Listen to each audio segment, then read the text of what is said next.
ನಾಟಕ ಸಂಕ್ರಾಂತಿ ಸಂಭ್ರಮ ಸಂಸ್ಕೃತಿ ಮತ್ತು ಸಂದೇಶ. ಭಾರತ ಹಬ್ಬಗಳ ನಾಡು. ಪ್ರಕೃತಿ, ಕೃಷಿ ಮತ್ತು ಶ್ರಮಕ್ಕೆ ಗೌರವ ಸಲ್ಲಿಸುವ ಹಬ್ಬವೇ ಸಂಕ್ರಾಂತಿ. ಎಳ್ಳು ಬೆಲ್ಲ ತಿಂದು ಒಳ್ಳೆಯ ಮಾತಾಡಿ. ಸಂಕ್ರಾಂತಿ ಅಂದಾಕ್ಷಣ ನೆನಪಾಗುವ ಮಾತಿದು. ಎಳ್ಳು ಬೆಲ್ಲ ಇಲ್ಲದ ಸಂಕ್ರಾಂತಿಯನ್ನು ಕಲ್ಪಿಸಿಕೊಳ್ಳುವುದು ಸಾಧ್ಯವಿಲ್ಲ. ನಿಮಗೆ ಗೊತ್ತೇ, ಸಂಕ್ರಾಂತಿಯಲ್ಲಿ ಪುರಾಣ ಕಾಣಿಸುತ್ತದೆ, ವಿಜ್ಞಾನ ಇಣುಕು ಹಾಕುತ್ತದೆ, ಕೃತಜ್ಞತಾ ಭಾವ ಕೈ ಹಿಡಿಯುತ್ತದೆ. ನಮಗೆ ಒಳಿತಾಗಲಿ, ನಮ್ಮ ಬದುಕಲ್ಲಿ ಕ್ರಾಂತಿಯಾಗಲಿ ಎಂಬ ಆಶಾವಾದ ಜೊತೆಗೆ ಇರುತ್ತದೆ.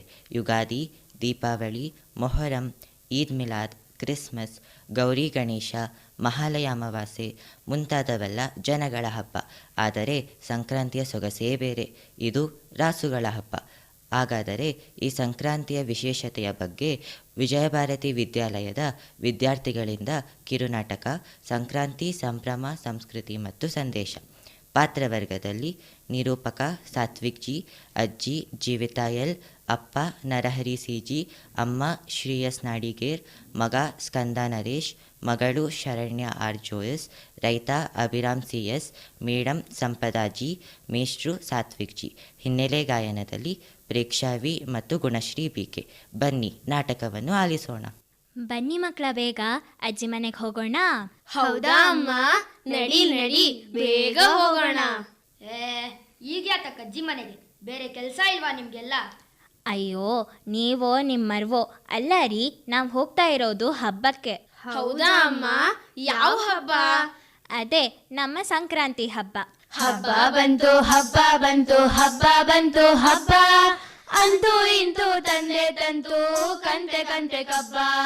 ಹಬ್ಬ ಬಂತು ಹಬ್ಬ ಬಂತು ಹಬ್ಬ ಬಂತು ಹಬ್ಬ, ಅಂತೂ ಇಂತೂ ತಂದೆ ತಂತು ಕಂತೆ ಕಂತೆ ಕಬ್ಬ. ಹಬ್ಬ ಬಂತು ಹಬ್ಬ ಬಂತು ಹಬ್ಬ ಬಂತು ಹಬ್ಬ, ಬಂದೇ ಬಂತು ಸಂಕ್ರಾಂತಿ ಹಬ್ಬ. ಅಜ್ಜಿಯ ಮನೆಗೆ ಎಲ್ಲರೂ ಬರುವರು. ಅಜ್ಜಿ ಅಜ್ಜಿ. ಮಾ, ಅಮ್ಮ ಚೆನ್ನಾಗಿದ್ದೀರಾ? ಓಹೋ, ಬನ್ನಿ ಬನ್ನಿ, ಎಲ್ಲರೂ ಹೇಗಿದ್ದೀರಾ? ಗರಿ ಮುರೆ ಜರ ತಾರಿ ಲಂಗ ಚೆನ್ನಾಗಿದೆ ಚೆನ್ನಾಗಿದೆ. ಗರಿ ಮುರಿ ಜಲತಾರಿ ಲಂಗ ಹಾಕಿಕೊಂಡು, ಗಿಲಿ ಗಿಲಿ ಕಾಲ ಗೆಜ್ಜೆ ದನಿ ಮಾಡಿಕೊಂಡು, ಹಬ್ಬ ಬಂತು ಹಬ್ಬ ಬಂತು ಹಬ್ಬ ಬಂತು ಹಬ್ಬ, ಬಂದೇ ಬಂತು ಸಂಕ್ರಾಂತಿ ಹಬ್ಬ. ಅತ್ತೆ, ಇವ್ರಿಗೆ ಸ್ವಲ್ಪ ಸಂಕ್ರಾಂತಿ ಹಬ್ಬದ ವಿಶೇಷತೆಗಳನ್ನ ಹೇಳಿ. ಹೌದು ಅಜ್ಜಿ, ನಾವು ಸಂಕ್ರಾಂತಿ ಹಬ್ಬವನ್ನು ಏಕೆ ಆಚರಿಸುತ್ತೇವೆ? ಆಯಿತು. ಸಂಕ್ರಾಂತಿ ಎಂದರೆ ಸೂರ್ಯನು ಮಕರ ರಾಶಿಗೆ ಪ್ರವೇಶಿಸುವ ದಿನ. ಈ ದಿನದಿಂದ ಉತ್ತರಾಯಣ ಆರಂಭವಾಗುತ್ತದೆ. ಮಕ್ಕಳೇ, ನಿಮಗೆ ಗೊತ್ತಿದೆ ಅಲ್ಲವಾ, ನಮಗೆ 2 ಆಯನಗಳಿರುತ್ತವೆ, ಒಂದು ಉತ್ತರಾಯಣ ಮತ್ತೊಂದು ದಕ್ಷಿಣಾಯಣ ಎಂದು. ಹೌದಾ ಅಜ್ಜಿ? ಹೌದು ಮಕ್ಕಳ, ನಮ್ಮ ಪರಂಪರೆಯಲ್ಲಿ ಇದನ್ನು ಶುಭ ಕಾಲವೆಂದು ಪರಿಗಣಿಸಲಾಗಿದೆ. ಮಕ್ಕಳೇ, ಇದು ರೈತರ ಹಬ್ಬ, ಬೆಳೆ ಬೆಳೆದು ನಗೋ ಕಾಲ. ಈ ಹಬ್ಬಕ್ಕೂ ಕೃಷಿಗೂ ನೇರವಾಗಿ ಸಂಬಂಧ ಇದೆ. ರೈತನು ಬೆಳೆ ಬೆಳೆದು ಕೊಯ್ಲು ಮಾಡಿ ದೇವರಿಗೆ ಕೃತಜ್ಞತೆ ಸಲ್ಲಿಸುವ ಹಬ್ಬ ಕೂಡ ಆಗಿದೆ. ಹೌದಾ ಅಪ್ಪ? ಅದು ಹೇಗೆ? ಅಗೋ ನೋಡಿ, ಯಾರು ಬಂದ್ರು? ನಮ್ಮ ರಾಷ್ಟ್ರದ ಬೆನ್ನೆಲುಬು ಆದಂತಹ ರೈತ ರಾಮಣ್ಣ. ನಮಸ್ಕಾರ ರಾಮಣ್ಣವರೇ. ನಮಸ್ಕಾರ. ಓ, ಎಲ್ಲರೂ ಹಬ್ಬಕ್ಕೆಂದು ಊರಿಗೆ ಬಂದ್ರಾ? ಬಹಳ ಸಂತೋಷವಾಯ್ತು ನಿಮ್ಮನ್ನೆಲ್ಲ ನೋಡಿ. ಹೌದು ರಾಮಣ್ಣ, ಆಯ್ತಾ ಹಬ್ಬ? ಇನ್ನೂ ಆಗ್ತಾ ಇದೆ ಅಮ್ಮೋರೆ. ರಾಮಣ್ಣನವರೇ, ಮಕ್ಕಳಿಗೆ ರೈತಾಪಿ ಜನರು ಹೇಗೆ ಈ ಹಬ್ಬವನ್ನು ಆಚರಣೆ ಮಾಡ್ತಾರೆ ಎಂದು ಹೇಳಿ. ಹಸುಗಳಿಗೆ ಪೂಜೆ ಮಾಡುವುದು ಯಾಕೆ ಎಂದು ತಿಳಿಸಿ.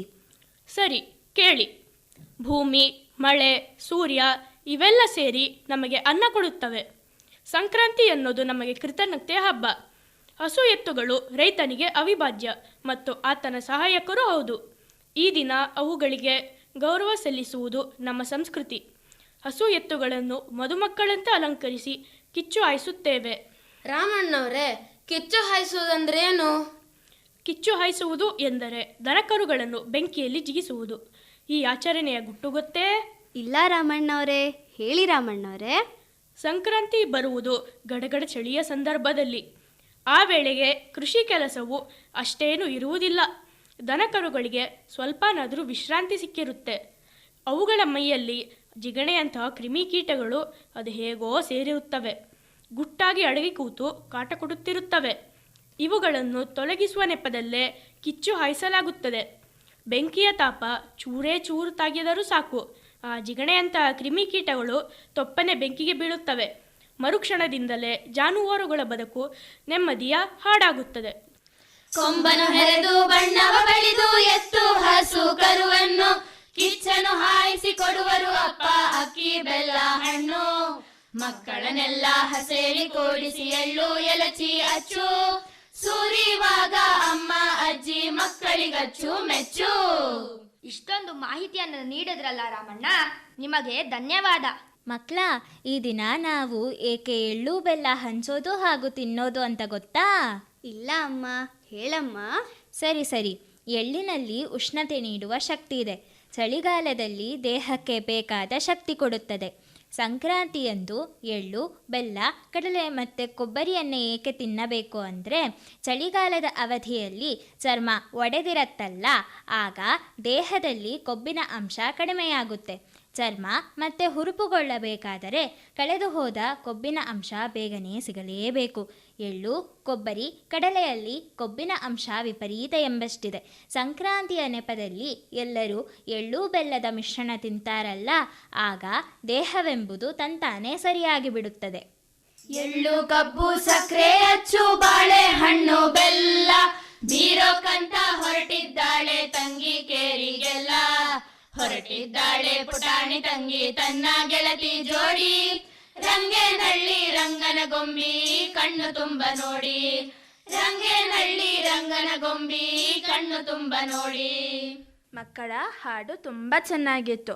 ಅಷ್ಟೇ ಅಲ್ಲ ಮಕ್ಕಳ, ಇಂದಿನಿಂದ ಸೂರ್ಯನ ಕಿರಣಗಳು ನೇರವಾಗಿ ಭೂಮಿಗೆ ಬೀಳುತ್ತದೆ. ಚಳಿ ನಿಧಾನವಾಗಿ ಕಡಿಮೆಯಾಗುತ್ತದೆ.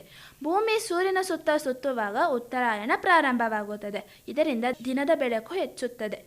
ಸಂಕ್ರಾಂತಿಯ ಮರುದಿನದಿಂದಲೇ ಹಗಲು ದೀರ್ಘವಾದರೆ ರಾತ್ರಿ ಅವಧಿ ತಾನಾಗಿಯೇ ಕಡಿಮೆಯಾಗುತ್ತದೆ. ಉತ್ತರಾಯಣ ಪುಣ್ಯಕಾಲ ಬರೋದು ವರ್ಷದಲ್ಲಿ ಒಂದು ದಿನ. ಅಂದು ಸ್ವರ್ಗದ ಬಾಗಿಲು ತೆರೆಯುತ್ತದೆ ಎಂಬ ನಂಬಿಕೆ ಇದೆ. ಓ, ಅದಕ್ಕೇನ ಅಮ್ಮವ್ರೆ ಮಹಾಭಾರತದಲ್ಲಿ ಭೀಷ್ಮಾಚಾರ್ಯರು ಕಾದಿದ್ದು? ಹೌದು ರಾಮಣ್ಣವರೇ, ಮಹಾಭಾರತದಲ್ಲಿ ಸಂಕ್ರಾಂತಿಗೆ ಸಂಬಂಧಿಸಿದಂತೆ ಅತ್ಯಂತ ಮಹತ್ವದ ಘಟನೆ ಇದೆ. ಅದೇನೆಂದರೆ ಭೀಷ್ಮ ಪಿತಾಮಹರ ದೇಹತ್ಯಾಗ. ಭೀಷ್ಮರು ಇಚ್ಛಾಮರಣಿ ಎಂಬ ವರವನ್ನು ಪಡೆದವರಾಗಿದ್ದರು.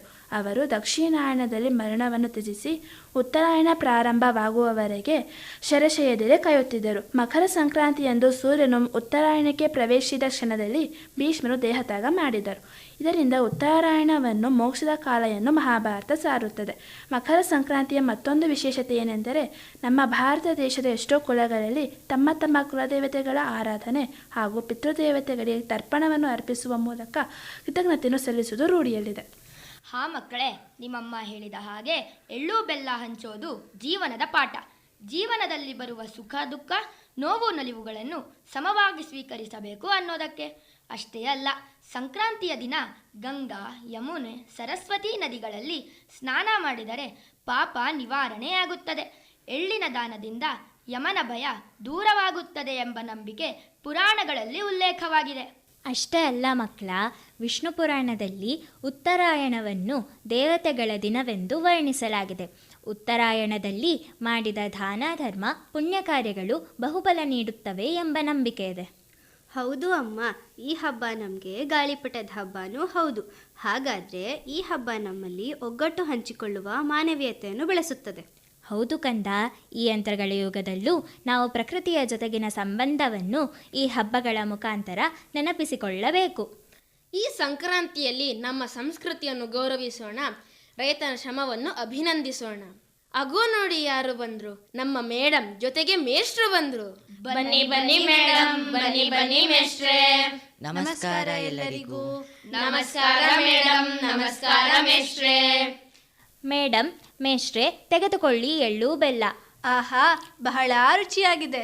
ಮೇಡಮ್ ಬಂದಿದ್ದಾರಲ್ವಾ, ಅವರ ಹತ್ರನೇ ಭಾರತದ ಬೇರೆ ಬೇರೆ ರಾಜ್ಯಗಳಲ್ಲಿ ಈ ಹಬ್ಬವನ್ನು ಹೇಗೆ ಆಚರಿಸುತ್ತಾರೆ ಎಂದು ತಿಳಿದುಕೊಳ್ಳೋಣ. ಖಂಡಿತ ತಿಳಿಸುತ್ತೇನೆ. ಬೇರೆ ಬೇರೆ ರಾಜ್ಯಗಳಲ್ಲಿ ಬೇರೆ ಬೇರೆ ಥರ ಆಚರಿಸುತ್ತಾರೆ. ಎಲ್ಲರೂ ಸಾಮಾನ್ಯವಾಗಿ ಬೆಳಗ್ಗೆ ಮನೆಯನ್ನು ಸ್ವಚ್ಛಗೊಳಿಸಿ ಬಣ್ಣ ಬಣ್ಣದ ರಂಗೋಲೆ ಹಾಕಿ ಪ್ರಾರಂಭಿಸುತ್ತಾರೆ. ಆಂಧ್ರ ಪ್ರದೇಶ, ತೆಲಂಗಾಣದಲ್ಲಿ ಭೋಗಿ ಸಂಕ್ರಾಂತಿ ಹಾಗೂ ಕನು ಎಂದು ಆಚರಿಸುತ್ತಾರೆ. ಕನು ಅಂದರೆ ಏನು ಮೇಡಮ್? ಕನು ಎಂದರೆ ಹಸು ಎಮ್ಮೆಗಳಿಗೆ ಮಾಡುವ ಪೂಜೆ. ಅವು ಕೃಷಿಕರಿಗೆ ಜೀವನದ ಆಧಾರ. వచ్చింది వచ్చింది సంక్రాంతి వచ్చింది, తెచ్చింది తెచ్చింది సిరుల పంట తెచ్చింది. వచ్చింది వచ్చింది సంక్రాంతి వచ్చింది, తెచ్చింది తెచ్చింది సిరుల పంట తెచ్చింది. ನೀವು ಆಂಧ್ರ ಮತ್ತು ತೆಲಂಗಾಣದಲ್ಲಿ ಆಚರಿಸುವ ಸಂಕ್ರಾಂತಿ ಹಬ್ಬದ ಬಗ್ಗೆ ಹೇಳಿದಿರಿ. ನಾನು ಈಗ ತಮಿಳುನಾಡಿನಲ್ಲಿ ಆಚರಿಸುವ ಶೈಲಿಯನ್ನು ಹೇಳುತ್ತೇನೆ. ಇಲ್ಲಿ ಸಂಕ್ರಾಂತಿಯನ್ನು ಪೊಂಗಲ್ ಎಂದು 4 ದಿನಗಳ ಹಬ್ಬವಾಗಿ ಆಚರಿಸುತ್ತಾರೆ. ಅದು ಬೋಗಿ ಪೊಂಗಲ್, ತೈ ಪೊಂಗಲ್, ಮಾಟ್ಟು ಪೊಂಗಲ್, ಕಾಣು ಪೊಂಗಲ್ ಎಂದು. ತೈ ಪೊಂಗಲ್ ದಿನ ಹೊಸ ಅಕ್ಕಿಯಿಂದ ಪೊಂಗಲ್ ಮಾಡಿ ಸೂರ್ಯ ಭಗವಾನನಿಗೆ ನೈವೇದ್ಯ ಅರ್ಪಿಸುತ್ತಾರೆ. ಇನ್ನು ಮಾಟ್ಟು ಪೊಂಗಲ್ನಲ್ಲಿ ನಮ್ಮ ಹಾಗೆಯೇ ಹಸುಗಳಿಗೆ ಅಲಂಕಾರ ಮಾಡಿ ಗೌರವಿಸುತ್ತಾರೆ. ಅಮ್ಮ ಅಮ್ಮ, ನನಗೆ ತಮಿಳ್ನಾಡಲ್ಲಿ ಹಬ್ಬದ ಸಂದರ್ಭದಲ್ಲಿ ಹಾಡೋ ಹಾಡು ಗೊತ್ತು, ಹಾಡ್ಲಾ? ಹ್ಞೂ, ಹಾಡು. ಅದಕ್ಕೇನಂತೆ, ಹಾಡು ಕೇಳೋಣ. పొంగలో పొంగల్ పొంగలో పొంగల్ పొంగలం వందాచి అమ్మాడి, పొంగలం వందాచి అమ్మాడి, పొంగలం వందాచి కరుమ తిన్న ఎంగళక మాసం వందాచి.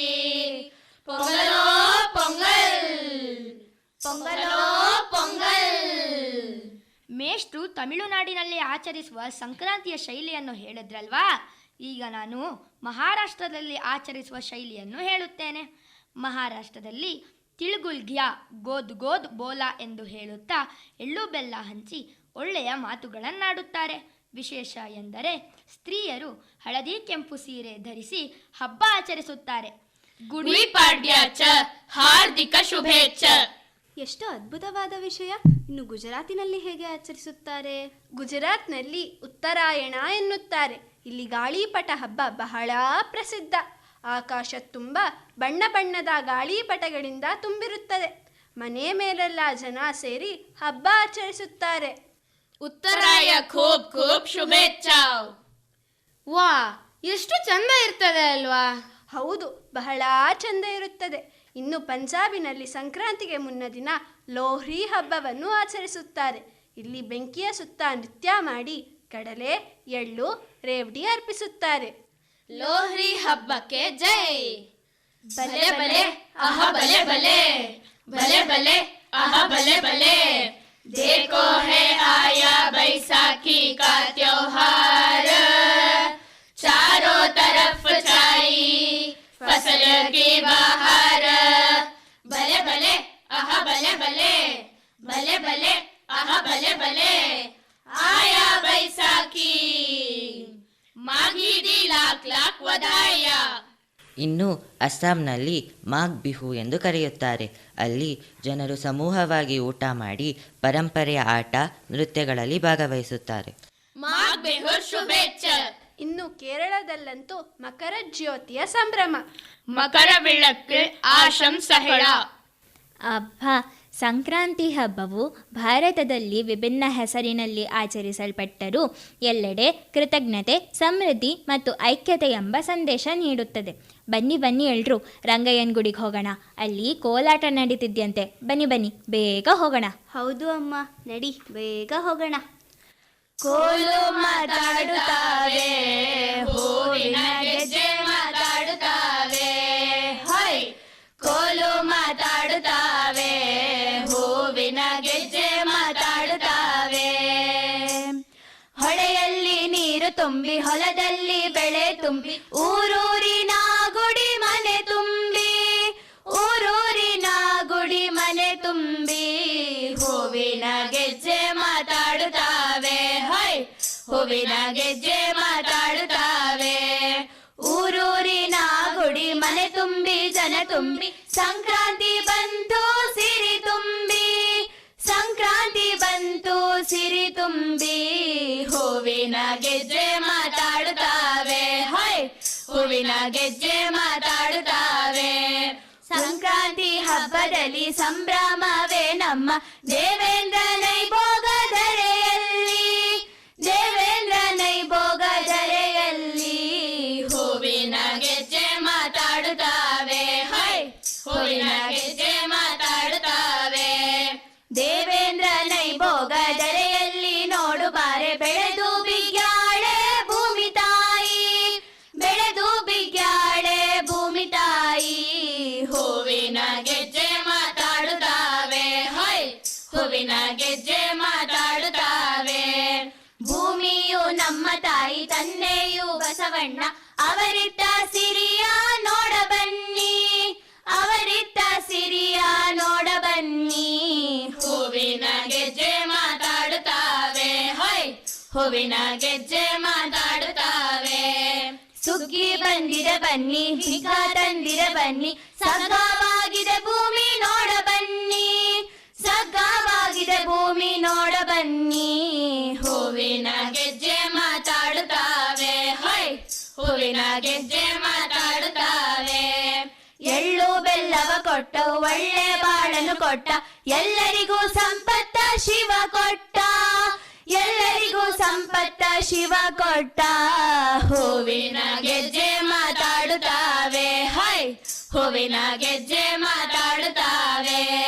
ಗೊನೆ ಇಳಿಸಿ ತಂದ ಭತ್ತ, ಕುಟ್ಟಿದ ಹೊಸ ಅಕ್ಕಿ, ಉಕ್ಕಿಸಿ ಹೆಚ್ಚಿದ ಬೆಲ್ಲದನ್ನ, ಉಕ್ಕಿಸಿ ಹೆಚ್ಚಿದ ಬೆಲ್ಲದನ್ನ ಬಸವೈಗೆ ಪಡಸೋಗೆ ಸಂಕ್ರಾಂತಿ ಸುಖವಾಯಿತು, ಪಡಸೋಗೆ ಸಂಕ್ರಾಂತಿ ಸುಖವಾಯಿತು, ಪಡಸೋಗೆ ಸಂಕ್ರಾಂತಿ ಸುಖವಾಯಿತು. ಸಂಕ್ರಾಂತಿ ಹಬ್ಬ ಎಂದರೆ ಹಾಡು, ನಗು, ವಿಜ್ಞಾನ, ಸಂಸ್ಕೃತಿ ಎಲ್ಲವೂ ಇದೆ. ಇಷ್ಟೇ ಅಲ್ಲ, ನಮ್ಮ ಆಚರಣೆಯ ಸಂಕ್ರಾಂತಿಯಲ್ಲಿ ಸಂಸ್ಕೃತಿ ಇರಬೇಕು, ಸಂಪ್ರದಾಯ ಇರಬೇಕು, ಪ್ರೀತಿ ಇರಬೇಕು, ವಿಶ್ವಾಸ, ಕೃತಜ್ಞತೆ ಜತೆಯಾಗಿರಬೇಕು. ಹಬ್ಬದ ನೆಪದಲ್ಲಿ ಸಂಕ್ರಾಂತಿ ನಮ್ಮ ಬದುಕಲ್ಲಿ ನಡೆದು ಹೋಗಬೇಕು. ಸಂಕ್ರಾಂತಿ ಅಂಥದ್ದೇ ಆಗಿರಲಿ.